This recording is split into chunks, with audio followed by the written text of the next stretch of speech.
मई का मंथ चल रहा है, अडेनियम लगाने के शौकीन हैं और अडेनियम पे कुछ काम आपने किए हैं तो जो कुछ काम पेंडिंग है उनको आप पेंडिंग काम को पूरा कर लीजिए, जिससे कि रेनी सीजन में आपके पौधों को बिल्कुल भी प्रॉब्लम ना हो, पौधे आपके सेफ्टी से चलते रहें। हेलो फ्रेंड, मैं सविता ग्रीन गार्डन गुजरात से। इस टाइम पर कई जगहों पर बारिश भी गिर रही है। हमारे यहाँ पर भी कल रात को बारिश गिरी थी, जिसके कारण से जो कुछ आधे खिले हुए फूल थे जिनकी पेटल पूरी ओपन नहीं हुई थी, वो बारिश के कारण और हवाओं के धक्के के कारण इस तरीके से डैमेज हो गए हैं। मतलब ये प्रॉपर जो है अब खिल नहीं पाएंगे, इसी तरीके से डैमेज होकर सूख जाएंगे। और कुछ जो पौधे फूल जिनके फ्लावर जो है 2-3 दिन तक टिकते, वो टिकेंगे नहीं। अब जो है पूरे ही इनके पेटल डैमेज हो गए हैं, तो ये पूरे ही फ्लावर जो है खराब हो जाएंगे। और इनमें पानी भी भरा हुआ है, जैसे जैसे धूप पड़ेगी ये जो पानी है ये गर्म हो जाएगा और ये पेटल एकदम सड़ी सड़ी सी हो जाएंगी, तो इनको आपको हटा देना है। ऐसे फूलों को नहीं रखना है क्योंकि ये इनमें जो है सड़न की प्रॉब्लम हो जाएगी, फिर प्लांट में फंगस लगने के चांस हो जाते हैं। आज कुछ नए नए 2-4 कलर खिले हुए हैं, जैसे कि ये न्यू कलर है, इसको भी मैंने ग्राफ्ट किया था जो कि लगभग 8 महीने का हो चुका है। और इसमें आप देख सकते हैं बहुत ही सुंदर सा फ्लावर आया है। इसमें 3 ही ब्रांच है, तीनों ब्रांच में 2 ब्रांच में इस तरीके से कलियां बनी हैं, कुछ में फ्लावर ब्लूम होने लगे हैं, एक में इस तरीके से छोटी सी ब्रांच है, इसमें कली आई हुई। क्योंकि जब ग्राफ्टिंग सक्सेस हो गई थी तो मैंने इसकी थोड़ी सी स्टेम्प लंबी थी तो उसको प्रून कर दिया था, तो इस तरीके से इसमें नई ब्रांच आ गई थी और ये बुशी सा प्लांट बन गया था। अभी यदि आप अडेनियम लगाने के शौकीन हैं तो मैं आपको बता देती हूँ कि आपको कौन कौन से काम अभी कर लेना है, जिससे कि लगातार बारिश गिरे तो आपके पौधे खराब नहीं होंगे। सबसे पहला काम, अगर आपके अडेनियम की ब्रांच इस तरीके से लेगी लेगी हो गई है, वैसे तो मेरे प्लांट की ब्रांच जो है लेगी तो नहीं है क्योंकि ये न्यू ग्राफ्टिंग प्लांट है, आप देख सकते हैं इसमें न्यू ग्राफ्टिंग करी थी, लेकिन ये झुमका अडेनियम है जिसके फ्लावर जो पेटल रहती हैं काफी ज्यादा रहती हैं और इसमें वेट रहता है, जिसके कारण से इस तरीके से ब्रांच इसकी लेगी लेगी सी हो जाती हैं। अगर आपने कोई भी दूसरी वैरायटी लगाई है या इवन इस तरीके का झुमका अडेनियम है तो आप उसकी प्रूनिंग कर दीजिए, मतलब ब्रांच को कट कर दीजिए, जिससे कि जब लगातार बारिश गिरे तो इनमें जो है ब्रांच रोटिंग की समस्या नहीं आएगी। ऐसी लंबी लंबी ब्रांच रहेंगी तो कहीं भी बीच से जो है इनमें सड़न होने लगेगी, फिर धीमे धीमे आपका पौधा फंगस अटैक से जो है सड़ने लगेगा। तो इस चीज से बचाने के लिए पौधे को आपको अभी जो है इनकी प्रूनिंग कटिंग कर देनी चाहिए। दूसरा काम, अगर 1-2 बार भी आपके यहाँ पर बारिश गिर गई हो, इस तरीके से घास काफी तेजी से बढ़ने लगी है, तो इन घास को आपको इंस्टेंट हटा देना है। जब मिट्टी गीली रहती है घास को आप हटाएंगे तो आसानी से हट जाएंगी, और अगर मिट्टी सूख जाएगी तो ये जो घास रहती है अडेनियम का जो सॉइल मिक्स रहता है वो काफी हल्का रहता है, और जब हम ये घास निकालते हैं तो साथ में जो है अडेनियम का प्लांट भी डैमेज हो जाता है। तो इस चीज का आपको ध्यान रखना है। अब बिल्कुल अडेनियम के प्लांट में बिल्कुल भी घास फूस वगैरह जर्मिनेट नहीं होने देना है। आपने अडेनियम का प्लांट लगाया है, मिट्टी ज्यादा है, मतलब कि सैंड की मात्रा कम है, मिट्टी की मात्रा ज्यादा है, तो जैसे ही मिट्टी थोड़ी सी ड्राई हो जाती है उसकी थोड़ी सी गुड़ाई करिए, उसको हवा लगे, उसके बाद में जब इसमें वाटरिंग करें तो आपको फंजीसाइड वाला पानी देना है इसमें। नेक्स्ट पॉइंट, जब भी आप ब्रांच कटिंग करते हैं, प्रूनिंग कटिंग करते हैं, तो जो भी ब्रांच बच जाती है उनकी ब्रांच को आप देसी अडेनियम पर ग्राफ्ट कर लें। ये बहुत अच्छा टाइम है, इस टाइम पर अडेनियम काफी अच्छे से ग्राफ्टिंग सक्सेसफुल हो जाती है, तो उससे जो है आपके गार्डन में और भी ज्यादा अडेनियम नए नए कलर रेडी हो जाते हैं, या जो कलर आपके पास में है उसी कलर की आप ग्राफ्टिंग करके नए नए पौधे और भी ढेर सारे बना सकते हैं। अब यदि आप चाहते हैं कि आपके छोटे छोटे अडेनियम के कॉर्डेक्स काफी हेल्दी मोटे से हो जाएं, तो उसको आप ओपन टेरेस में रखिए। जैसे जैसे बारिश का पानी मिलेगा कॉर्डेक्स काफी अच्छे हेल्दी हो जाएंगे, मोटे मोटे कॉर्डेक्स हो जाएंगे। और बारिश नहीं गिर रही है तो आप इसमें ऑर्गेनिक डीएपी का यूज कर सकते हैं। एक पॉट में आप जो है 5 से 6 दाने ऑर्गेनिक डीएपी या आपके पास में केमिकल डीएपी है उसको डालेंगे, तो जो है कॉर्डेक्स भी काफी अच्छा मोटा हो जाएगा, और ये जो ब्रांच है ये काफी अच्छी मोटी रहेंगी, थिक रहेंगी, लूज लूज सी नहीं रहेंगी, लटकी लटकी सी, और साथ साथ में कलियां फूल भी काफी अच्छे से आएंगे। कुछ लोगों की समस्या रहती है कि हमारे गार्डन में प्लांट में बहुत सारी लीफ हैं लेकिन उनमें जो है फ्लावर और कलियां बिल्कुल भी नहीं आती हैं। सबसे पहली बात तो अडेनियम एक टाइम एक एज के बाद ही फ्लावरिंग देता है, मतलब 1 से 1.5 साल का आपका पौधा रहेगा तो वो प्लांट फ्लावरिंग करेगा। 1 से कम साल का है, मतलब 1 साल से कम का पौधा है, तो अगर पौधा बहुत हेल्दी होगा, सभी प्रकार के न्यूट्रिएंट्स उसमें उपलब्ध होंगे, तभी उसमें 1-2 फूल स्टार्टिंग में आपको देखने को मिलेंगे। कुछ लोग क्वेश्चन करते हैं हमारे प्लांट में सीड पॉड नहीं बनते हैं। तो सीड पॉड ना बनने का कारण यही है, पौधा हेल्दी नहीं है, और दूसरा जो है पॉलिनेटर्स आपके यहाँ नहीं आते हैं। पॉलिनेटर्स को अपने गार्डन में अट्रैक्ट करने के लिए रंग बिरंगे फूलों को लगाना चाहिए, जिसमें सबसे अच्छा फूल होता है मैरीगोल्ड का, गेंदे का फूल। गेंदे का जो प्लांट रहता है उसमें मधुमक्खियां और जो है भंवरे वगैरह बहुत ज्यादा आते हैं, इससे जो है ये बैठते हैं, उससे पॉलिनेशन होता है और हमारे पौधे हेल्दी बने रहते हैं, उनमें सीड पॉड बनते हैं। और यदि आप सीड पॉड बनाना चाहते हैं तो आप जो है अपने हाथों से पॉलिनेशन कर सकते हैं। यहाँ पर आप देख रहे हैं इनकी पेटल को हटा लीजिए और जो सेंटर में पोलन रहेंगे उन पोलन को दूसरे वाले फ्लावर पे फिक्स कर सकते हैं, उससे जो है पॉलिनेशन हो जाता है। लेकिन पॉलिनेशन उन्हीं प्लांट पर सक्सेस होगा, उन्हीं फ्लावर पे सक्सेसफुल होगा जहाँ पर फ्रेश फ्लावर होंगे। जो 2-4 दिन के खिले हुए फ्लावर होंगे उनमें पॉलिनेशन नहीं हो पाता है, क्योंकि उनके पोलन जो है सूख गए रहते हैं।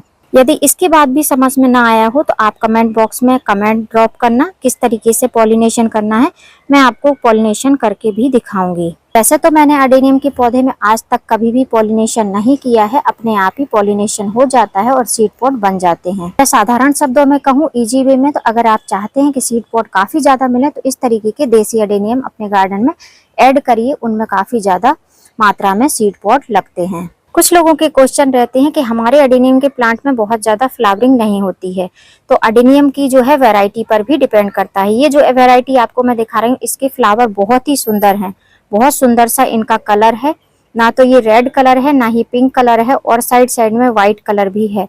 बहुत ही सुंदर सा इसका फ्लावर भी आता है, बहुत बड़े साइज का नहीं रहता है। ये मैंने ग्राफ्ट किया था किसी और के यहाँ से ब्रांच लाकर, ये लगभग 1 साल से ऊपर का प्लांट हो गया है ग्राफ्ट किए हुए, आप देख सकते हैं।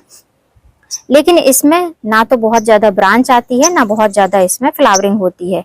तो अभी ये फ्लावर हो जाएगा पूरा, उसके बाद में मैं इसकी ब्रांच लूंगी और इसमें और भी ज्यादा ग्राफ्टिंग करूंगी। इस वाले प्लांट में मैंने भी ग्राफ्टिंग करी थी, जो कि आप देख सकते हैं। ये जो ब्रांच है ये पुरानी ब्रांच है, इसको हटा देना है।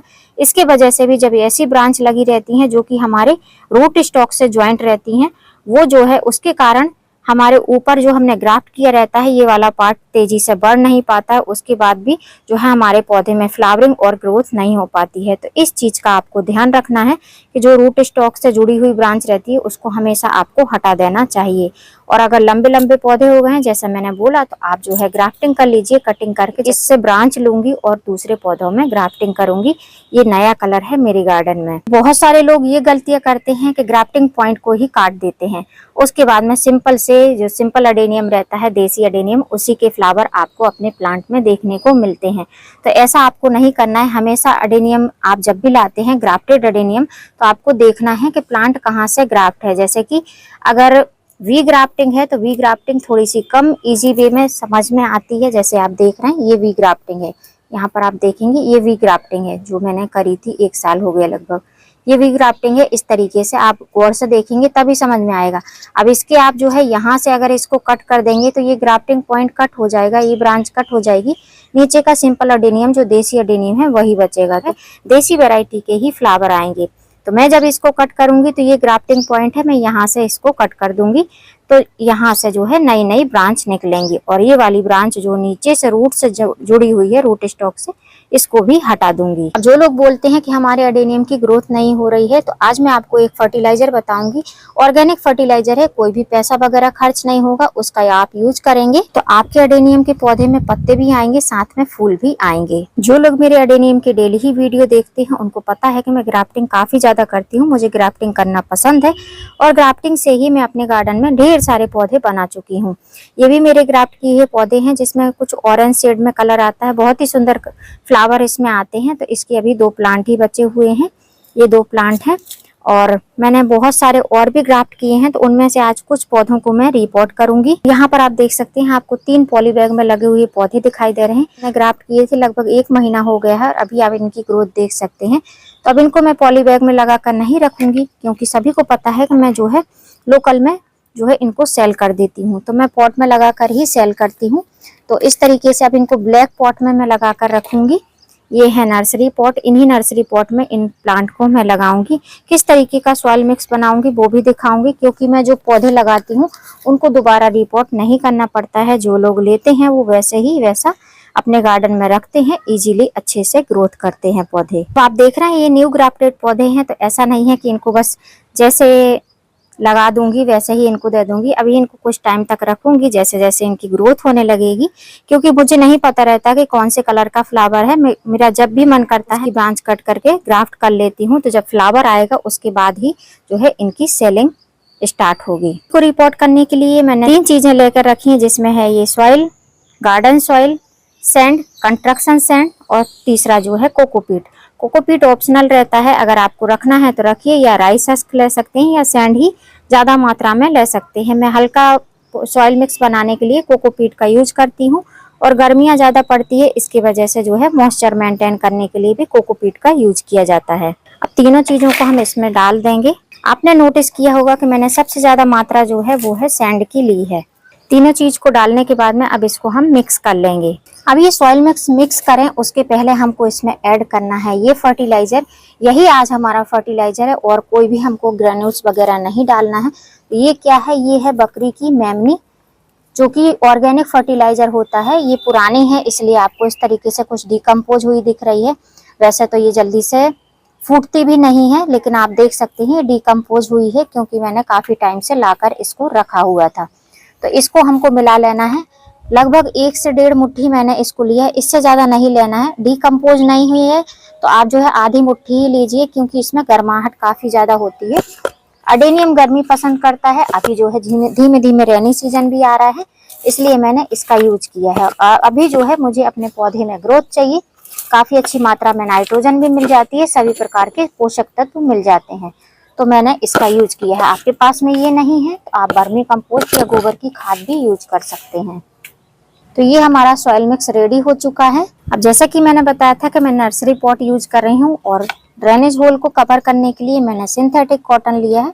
आपके पास में सिंथेटिक कॉटन नहीं है तो आप ठीकरी वगैरह का यूज कर सकते हैं। ये थोड़ा सा हल्का पड़ता है इसलिए मैं इसका यूज करती हूँ, वरना मैं ठीकरी वगैरह का भी यूज कर लेती हूँ। आधा फिल करना है इस सॉइल मिक्स से, इतना हमने फिल कर लिया है। थोड़ा सा इसको प्रेस कर देंगे। उसके बाद ये जो पॉली बैग में लगा हुआ ग्राफ्टेड प्लांट है, इसको हमको बहुत आसानी से निकालना है, मतलब बिल्कुल भी डैमेज नहीं करना है रूट बॉल को। हम बगैर रूट बॉल को डैमेज किए हुए इस प्लांट को निकालेंगे। तो नीचे से इस तरीके से धीमे धीमे प्रेस करके हमको इसको ऊपर की साइड लाना है, क्योंकि ऑलमोस्ट जो है सैंड में ही लगा हुआ प्लांट है। जो मैं रूट स्टॉक लगाती हूँ उनमें सैंड की मात्रा काफी ज्यादा रखती हूँ, जिससे कि रिपोर्टिंग करने में भी आसानी होती है। तो इस तरीके से इसको निकाल लेना है। ये इसका रूट स्टॉक है, और इसको एज इट इज ऐसे ही रखना है। अब अगर आप चाहते हैं कि कोडेक्स काफी मोटा सा दिखाई दे, हेल्दी दिखाई दे, काफी अच्छा इसका शेप आए, तो ये जो रूट स्टॉक है इसकी ऊपर की मिट्टी को थोड़ा सा आपको झड़ा देना है, और ऐसे सेंटर में रखना है। फिंगर से प्रेस करके इस तरीके से करके, और साइड साइड से आप जितना रूट स्टॉक ऊपर रखना चाहते हैं, रूट स्टॉक जितना ऊपर रखना है उसके नीचे ही मिट्टी को आपको फिल करना है। उससे ऊपर फिल कर देंगे तो रूट स्टॉक नीचे दब जाएगा, फिर आपको शेप दिखाई नहीं देगा। इस तरीके से मैंने इसको किया और ऐसे प्रेस कर दिया। बस इतना ही हमको करना है। अब इसमें आज अभी इस टाइम पर पानी नहीं डालूंगी, शाम के टाइम में देखूंगी, अगर बारिश गिरी तो बारिश का पानी मिल जाएगा, वरना शाम के टाइम में जैसे सभी पौधों में पानी डालती हूँ वैसे इसमें भी पानी डालूंगी। अब जैसे इस पौधे को लगाया वैसे ही बाकी के 2 पौधों को भी लगा लेती हूँ। अब आप देख सकते हैं तीनों पौधों को मैंने लगा दिया है, और इस तरीके से लगा के इनको रख दिया है। जो कि चंपा का पौधा है उसी के नीचे मैंने इनको रख दिया है। वाटरिंग नहीं करूंगी क्योंकि रूट बॉल में ऑलरेडी काफी ज्यादा पानी था, इसलिए इनमें अभी वाटरिंग नहीं करूंगी। इसकी रिपोर्टिंग आपके साथ में इसलिए शेयर करिए क्योंकि आने वाले टाइम पर जब इनमें फ्लावरिंग होगी तो मैं आपके साथ में वीडियो में जरूर ही इनको शेयर करूंगी, या इनमें कलियां बनने लगेंगी तब मैं इसमें आपको फर्टिलाइजर शेयर करके दिखाऊंगी कि कौन सा फर्टिलाइजर हमको देना है, इन पौधों को बूसी कैसे बनाना है, आने वाले टाइम पर ये भी आपके साथ में शेयर करूंगी। तो यदि आप कोई प्लांट के लिए फर्टिलाइजर परचेज नहीं कर सकते हैं, ग्रोथिंग के लिए फर्टिलाइजर या फिर फ्लावरिंग के लिए, तो जो आज मैंने फर्टिलाइजर बताया है उसको आप ले सकते हैं। कहीं भी आपको जहां भी बकरियां वगैरह मिल जाएं वहां पर ये खाद अवेलेबल रहती है, आसानी से आप लेकर इसको अच्छी तरीके से डिकम्पोज करें और उसके बाद में अपने पौधों में इसको अप्लाई करें। काफी अच्छी रिजल्ट आपको देखने को मिलेंगे। और ये फर्टिलाइजर काफी लॉन्ग टाइम तक चलता भी है। अब मेरे पौधे के जो रूट बॉल थे उनमें पानी स्टोर था, इसलिए मैंने पानी नहीं डाला है। अगर आपकी जो आपने प्लांट रिपोर्ट किया है, जैसे मैंने रिपोर्टिंग करी, उसमें बिल्कुल भी पानी नहीं है, तो ये गलती आप नहीं करना, आप उसमें वाटरिंग जरूर करना। फर्टिलाइजर देने के बाद में वाटरिंग करना चाहिए। लेकिन ऑलरेडी मेरे गमले की मिट्टी भी गीली है, जो मैंने सॉइल मिक्स बनाया था उसमें जो सैंड थी वो भी काफी गीली थी, तो इस वजह से मैंने इसमें जो है पानी वगैरह नहीं दिया है। आप देना चाहें तो आप पानी दे सकते हैं, एक बार काफी अच्छे से पानी दें। अगर आपके यहाँ काफी ज्यादा धूप हो रही है, बारिश के कोई भी आसार नहीं है, तो यदि आपने भी रिपोर्टिंग नहीं करी है तो आप रिपोर्टिंग कर सकते हैं। अडेनियम के नए नए पौधे बना सकते हैं, अडेनियम को बारिश के लिए सुरक्षित कर सकते हैं। ये सब काम अगर आपने नहीं किए हैं तो अभी कर लीजिए, जिससे कि आपके पौधे हमेशा के लिए बारिश में सुरक्षित बने रहें, कॉडेक्स काफी हेल्दी रहे, प्लांट हेल्दी रहे, ब्रांचेस काफी अच्छी मोटी मोटी सी रहें। उम्मीद करती हूँ वीडियो हेल्पफुल रहा होगा। वीडियो यदि अच्छा लगा हो तो वीडियो को लाइक करना, चैनल पर न्यू हो तो चैनल को सब्सक्राइब करना बेल आइकन के साथ। फिर मिलूंगी किसी नए वीडियो में नए टॉपिक के साथ, तब तक के लिए हैप्पी गार्डनिंग।